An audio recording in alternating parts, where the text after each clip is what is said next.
Netanyahu berani datang ke Indonesia dan semua para pelaku genosida di Palestina berani datang ke Indonesia, kita punya hak untuk menangkap mereka. Gawat sobat, Perdana Menteri Benjamin Netanyahu sudah dilaporkan ke Jagung oleh 3 wanita stres. Akan ditangkap jika Benjamin Netanyahu datang ke Indonesia. Bagaimana pendapat kalian sobat? Tulis di komentar. And today as well. But do you have cell phones? You have cell phones here? No?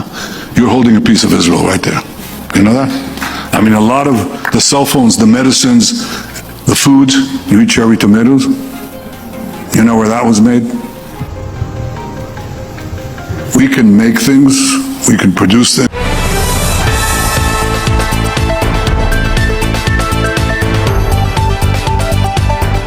Beberapa hari terakhir, setiap hal yang berhubungan dengan Israel selalu memicu reaksi kuat di Indonesia.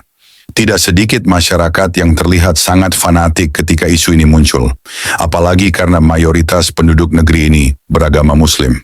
Baru-baru ini, sejumlah tokoh dan aktivis hak asasi manusia, HAM, mendatangi Kejaksaan Agung Republik Indonesia untuk melaporkan dugaan genosida dan kejahatan terhadap kemanusiaan yang dikaitkan dengan Perdana Menteri Israel, Benjamin Netanyahu, terkait konflik di Palestina.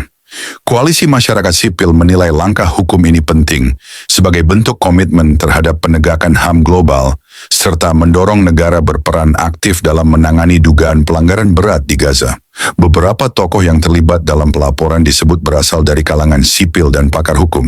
Namun bagi orang percaya, muncul pertanyaan yang mengusik hati. Apakah pelaporan ini benar-benar murni atas nama kemanusiaan, ataukah ada sudut pandang tertentu yang lebih dominan? Banyak orang hanya melihat akhir dari perang ini, kehancuran, korban jiwa, dan penderitaan. Tetapi jika ditelusuri ke belakang, konflik besar ini tidak terjadi dalam ruang kosong. Dunia dikejutkan ketika kelompok Hamas melancarkan serangan mematikan ke wilayah Israel, menewaskan warga sipil, menculik korban, dan memicu perang besar yang kini mengguncang kawasan tersebut. Fakta inilah yang sering memunculkan pertanyaan lain. Mengapa kemarahan dunia terkadang hanya terlihat setelah perang membesar dan bukan saat serangan awal terjadi? Sebagai orang percaya, kita diingatkan bahwa Israel memiliki tempat khusus dalam sejarah iman. Alkitab berulang kali menunjukkan bahwa Tuhan tidak pernah meninggalkan umat pilihannya. Aku akan memberkati orang-orang yang memberkati engkau dan mengutuk orang-orang yang mengutuk engkau. Kejadian 12 ayat 3. Ayat ini bukan hanya bagian dari sejarah, tetapi juga pengingat bahwa rencana Tuhan tetap berlangsung atas bangsa Israel. Mari tetap bijak, tidak mudah terbawa arus opini, dan terus melihat setiap peristiwa dengan kacamata iman serta kebenaran firman Tuhan.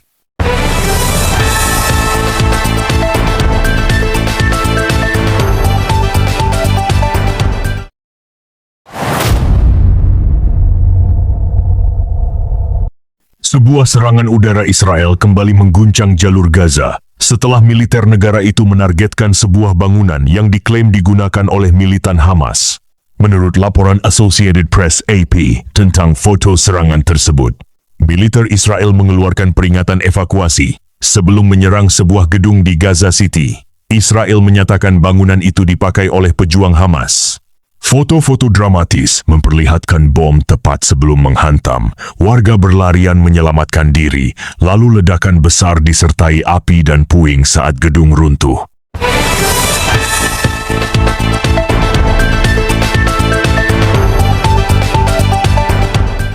Sementara itu, laporan lain menyebut sedikitnya 21 orang tewas dalam rangkaian serangan Israel di Gaza. Pesawat tempur menghantam sejumlah lokasi. Serangan terjadi setelah seorang tentara Israel dilaporkan terluka akibat tembakan dari Gaza, dan situasi ini semakin melemahkan gencatan senjata yang rapuh.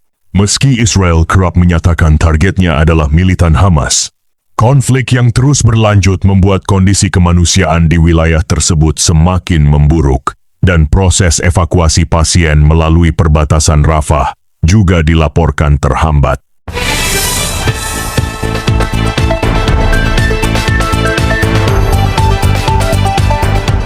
Dalam hitungan detik, sebuah gedung berubah menjadi debu. Langit Gaza kembali dipenuhi suara jet tempur.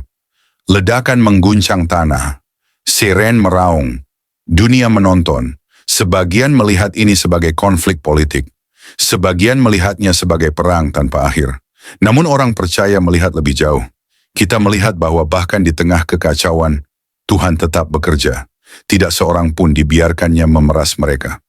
Jangan mengusik orang-orang yang kuurapi. Mazmur 105 ayat 14 dan 15. Ini bukan sekadar puisi kuno. Ini adalah peringatan surgawi. Sebuah deklarasi bahwa ada umat yang dijaga oleh tangan Tuhan sendiri. Sejarah telah mencoba berkali-kali untuk menghapus Israel. Kerajaan besar datang dengan pasukan tak terhitung. Kaisar bangkit dengan ambisi penaklukan. Bangsa-bangsa bersekutu untuk menghancurkan mereka. Namun satu persatu, semuanya berlalu. Tapi Israel tetap berdiri. Bukan karena mereka yang paling kuat. Bukan karena mereka tidak pernah jatuh. Melainkan karena Tuhan setia pada janjinya. Ketika Tuhan berkata, jangan mengusik orang-orang yang kuurapi, itu berarti ada batas yang tidak bisa dilewati manusia. Ada garis yang dijaga oleh surga. Bukan berarti Tuhan mencintai peperangan. Bukan berarti penderitaan manusia diabaikan. Tidak, setiap nyawa berharga baginya. Setiap tangisan terdengar oleh surga. Namun di tengah dunia yang bergejolak, Alkitab mengingatkan kita akan satu hal. Tuhan tidak pernah kehilangan kendali. Apa yang terlihat kacau bagi manusia tetap berada dalam kedaulatannya. Ledakan mungkin mengejutkan dunia, tetapi tidak pernah mengejutkan Tuhan. Dengarkan ini baik-baik. Tuhan yang menjaga Israel adalah Tuhan yang sama yang menjaga hidupmu. Ketika masa depan terasa gelap, Dia tetap melihat. Ketika dunia terasa tidak stabil, Dia tetap memerintah. Ketika ketakutan mengetuk hatimu, Dia tetap setia. Dia tidak tertidur. Dia tidak lalai. Dia tidak pernah terlambat. Hari ini, respons kita bukanlah kebencian. Respons kita adalah doa. Berdoa agar yang tidak bersalah dilindungi. Berdoa agar kekerasan dihentikan. Berdoa agar hati manusia berbalik kepada Tuhan. Karena damai sejati tidak lahir dari kekuatan senjata. Damai sejati lahir dari hadirat Allah. Jika Tuhan sanggup menjaga sebuah bangsa melewati badai sejarah ribuan tahun, maka percayalah, Dia juga sanggup menjaga hidupmu hari ini. Jadi jangan takut pada dunia yang berguncang, tetaplah percaya. Karena tangan yang menjaga Israel adalah tangan yang sama yang sedang memegang masa depanmu. Dia itu Tuhan kami, Dia itu Allah kami. Saudara-saudari terkasih dalam Kristus, terima kasih sudah mendengarkan renungan firman Tuhan sore ini. Bukan suatu kebetulan jika saudara ada di sini saat ini. Tuhan sendiri yang mengatur langkahmu, Tuhan sendiri yang mengetuk pintu hatimu, dan Tuhan sendiri yang menanamkan firman-Nya ke dalam jiwamu sore ini. Biarlah setiap kebenaran yang telah kita dengar tidak berhenti hanya di telinga, tetapi menembus hati, mengalir dalam pikiran, dan diwujudkan dalam perbuatan. Renungan ini bukan hanya perenungan, ini adalah panggilan. Panggilan untuk bertobat, panggilan untuk kembali, panggilan untuk bangkit, dan berjalan dalam kebenaran yang sejati. Karena kita tidak tahu berapa banyak sore lagi yang Tuhan izinkan untuk kita. Kita tidak tahu apakah esok masih milik kita. Tapi hari ini, sore ini, adalah anugerah yang tidak boleh disia-siakan. Mungkin ada banyak hal yang belum saudara mengerti, banyak luka yang belum sembuh, banyak doa yang belum terjawab. Tapi percayalah, Tuhan tidak pernah tutup telinga terhadap jeritan jiwa yang jujur, dan tidak pernah tutup mata terhadap air mata yang jatuh dalam diam. Tinggallah dalam kasih-Nya, berjalanlah dalam terang-Nya, dan peliharalah imanmu sampai akhir. Sore ini mungkin telah berakhir, tetapi firman yang telah tertanam dalam hati kita, biarlah itu terus tumbuh, menguatkan, menyucikan, dan membentuk kita menjadi serupa dengan Kristus. Bukan hanya hari ini, tapi sampai hari di mana kita bertemu muka dengan Dia yang kita imani. Jangan lelah melakukan yang baik. Jangan menyerah meski badai belum reda. Tetaplah percaya bahwa Tuhan tidak pernah melepaskan tangan-Nya dari orang-orang yang berharap kepada-Nya. Sampai jumpa di renungan firman Tuhan berikutnya. Tetap setia, tetap menyala dalam kasih, dan tetap berjalan bersama Sang Gembala Agung, Yesus Kristus yang hidup dan akan datang kembali. Tuhan Yesus memberkati saudara semua. Mari kita berdoa. Terima kasih Tuhan Yesus. Terima kasih untuk sore yang penuh anugerah ini. Untuk setiap napas yang masih Kau izinkan berhembus dalam tubuh kami. Untuk setiap detik yang Engkau beri, agar kami bisa duduk diam di hadapan-Mu, mendengarkan suara-Mu melalui firman yang hidup, yang menusuk hati, yang mengguncang jiwa, namun juga mengobati luka dan mengangkat kami dari kejatuhan. Tuhan Yesus, sore ini kami datang bukan hanya membawa telinga kami, tapi membawa seluruh keberadaan kami ke hadapan tahta kasih-Mu. Kami datang dengan hati yang kadang kotor, pikiran yang sering goyah, dan semangat yang mulai padam. Tapi firman-Mu sore ini membangkitkan kami kembali. Engkau berbicara bukan hanya lewat huruf dan kata, tapi lewat roh yang menghidupkan. Kami tahu Tuhan, seringkali kami mengabaikan suara-Mu. Kami terlalu sibuk dengan dunia, terlalu sibuk mengejar yang fana, hingga lupa bahwa Engkaulah sumber kehidupan sejati. Namun hari ini kami diingatkan lagi, bahwa tak ada satu pun dalam dunia ini yang lebih berharga dari hadirat-Mu. Engkaulah mutiara yang mahal, harta terpendam yang layak kami tinggalkan segalanya demi mendapatkannya. Ajari kami untuk mencintai-Mu lebih dari segala yang kami miliki. Terima kasih karena firman-Mu menegur kami, bukan untuk menghancurkan, tetapi untuk membentuk. Karena Engkau tidak membiarkan kami larut dalam jalan yang salah, namun menuntun kami kembali ke jalan yang sempit, jalan salib, jalan pengorbanan, jalan kebenaran. Tuhan Yesus, sore ini kami mengangkat tangan dan hati kami kepadamu. Segala yang telah kami dengar, biarlah tidak hanya tinggal dalam pikiran. Tanamkan itu dalam hati kami yang paling dalam. Ubah kami mulai dari dalam, jadikan kami pelaku firman, bukan hanya pendengar setia. Berikan kami hati yang lembut, hati yang sanggup menerima koreksi, dan tidak lari dari cahaya-Mu saat dosa kami disingkapkan. Ajari kami mencintai kebenaran, meski kebenaran itu menyakitkan. Ajari kami berjalan dalam kasih, meski dunia membalas dengan kebencian. Tuhan, jadikan kami terang di tengah kegelapan, garam di tengah kebusukan dunia ini. Dan ketika nanti malam datang, dan kesunyian menggantikan keramaian, biarlah firman-Mu terus bergema dalam hati kami. Biarlah suara-Mu lebih nyaring dari hiruk-pikuk dunia. Dan ketika kami tidur malam nanti, biarlah kami tidur dalam pelukan kasih-Mu.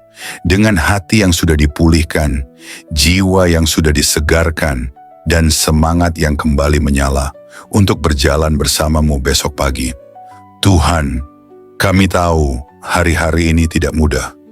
Kami hidup di zaman yang gelap, di zaman di mana kebenaran dikompromikan, iman diperjualbelikan, dan kasih menjadi dingin. Tapi kami mohon, jangan biarkan hati kami menjadi seperti dunia. Teguhkan kami, tanamkan keberanian dalam jiwa kami. Berikan kami api dari surga yang tidak padam, untuk tetap setia sampai akhir. Kami tahu jalan sempit itu tidak mudah, tapi kami tahu Engkau menyertai setiap langkah yang kami ambil. Meskipun air mata kami jatuh, Engkau mengumpulkannya dalam kirbat-Mu. Meskipun kami berjalan dalam lembah kelam, Engkau tetap setia menggandeng tangan kami. Kami tidak sendiri, kami tidak ditinggalkan. Berkati setiap orang yang mendengar renungan sore ini, dimanapun mereka berada, apapun pergumulan mereka, biarlah kasih-Mu menjamah dan menjawab mereka satu persatu. Angkat yang tertunduk, pulihkan yang remuk, dan kuatkan yang nyaris menyerah. Sore ini, kami pulang dari hadapan firman-Mu, bukan sebagai orang yang sama, tapi sebagai orang yang telah disentuh surga. Kami pulang dengan damai. Kami pulang dengan harapan baru. Kami pulang dengan keyakinan bahwa Engkau tetap berdaulat di atas segala hal yang tidak kami mengerti. Dan jika malam ini adalah malam terakhir kami di dunia ini, biarlah kami ditemukan tetap setia, tetap percaya, dan tetap memandang wajah-Mu. Kami rindu saat Engkau datang kembali Tuhan. Kami rindu melihat langit terbelah, malaikat meniup sangkakala, dan Engkau turun dengan kemuliaan. Jadikan kami mempelai yang siap. Jadikan kami gereja yang berjaga-jaga. Jadikan kami umat yang tidak tertidur. Kami tidak ingin Engkau datang tiba-tiba, dan kami masih bermain-main dengan dunia. Bangunkan kami Tuhan, sadarkan kami, segarkan kami, dan kuduskan kami hari demi hari. Terima kasih Tuhan Yesus. Segala pujian hanya bagi-Mu, segala kemuliaan hanya bagi nama-Mu, dan segala hidup kami hanya bagi kehendak-Mu.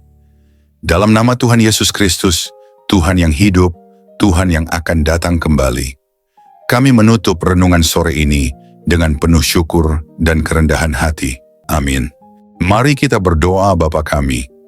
Bapa kami yang di sorga, dikuduskanlah nama-Mu. Datanglah kerajaan-Mu, jadilah kehendak-Mu di bumi seperti di sorga.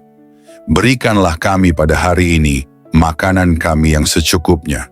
Dan ampunilah kami akan kesalahan kami, seperti kami juga mengampuni orang yang bersalah kepada kami.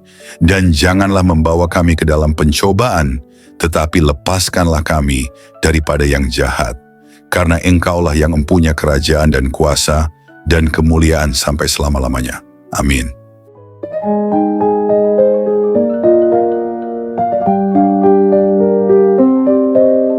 Saudara-saudari terkasih dalam Kristus, terima kasih banyak atas kesetiaan saudara-saudari mengikuti renungan firman Tuhan sore ini sampai selesai.